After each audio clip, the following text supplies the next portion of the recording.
High বন্ধুগণ, এই যে দেখো আজকে রান্নার অল্প কিছু আইটেম আমি আজকে রাতে এইগুলো রান্না করেছি। দেখে নাও, আমি ডাল এভাবে রান্না করে দিচ্ছি। প্রথমে আমি ডাল রান্না করেছি। আমি ডালটা এভাবে রান্না করি, এভাবে রান্না করে খেতে আমার কাছে খুব ভালো লাগে এবং আমার চারপাশে খুব ভালো লাগে। ডাল রান্না করা কমপ্লিট, তারপর বসিয়ে দিলাম ভাত। দেখে নাও তোমরা, একে একে আমি সব আইটেমগুলো রান্না করে দিচ্ছি এখানে। ডাল রান্নার পাশাপাশি আমার ভাতটাও রান্না কমপ্লিট হয়ে গেছে। তারপর দিয়ে দিচ্ছি পালং শাক, পালং শাকের সাথে চিংড়ি মাছ, তারপর কাঁচামরিচ, হলুদ, লবণ দিয়ে আমি এবার আগে সিদ্ধ করে নিচ্ছি। একে একে হয়ে যাচ্ছে, আমার সিদ্ধ প্রায় কমপ্লিট হয়ে যাচ্ছে। আমার মধ্যে তোমরা এভাবে পালং শাক রান্না করো। দেখে নাও আমার ছোট্ট পরিসরে এই রান্নার আইটেমগুলো।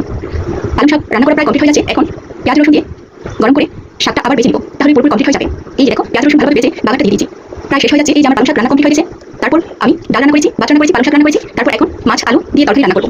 এই ছোট্ট পরিসরে আমার আজকে রাতের রান্না এগুলো। তোমাদের কাছে কেমন লাগলো তোমরা সবাই কমেন্টের মাধ্যমে জানাবা। একে একে সব মশলা দিয়ে দিচ্ছি। দেখো হলুদ, লবণ, মরিচ, ধনিয়া গুঁড়ো সবকিছু দিয়ে একটু বেজে নিচ্ছি। তারপর মশলাটা ভাজা হয়ে যাওয়ার পর আমি দিয়ে দিচ্ছি এখানে আলু, মাছ। এভাবে আমি অনেক সময় রান্না করি, অনেক সময় অন্যভাবে রান্না করি, আবার এভাবে রান্না করি। তারপরে ধনিয়া পাতা, কাঁচামরিচ দিয়ে একেবারে বসিয়ে দিচ্ছি। দেখো হয়ে যাচ্ছে, প্রায় হয়ে যাচ্ছে। আর অল্প একটু হলেই হয়ে যাবে। আমার রান্না আজকে কমপ্লিট হয়ে যাচ্ছে। তরকারি রান্না কমপ্লিট হওয়ার পর আমার সবকিছু রান্না কমপ্লিট হয়ে যাবে। এই যে দেখে নাও আমার সবকিছু রান্না কমপ্লিট। ডাল, ভাত, পালং শাক, তরকারি সবকিছু রান্না কমপ্লিট হয়ে গেছে। ওকে।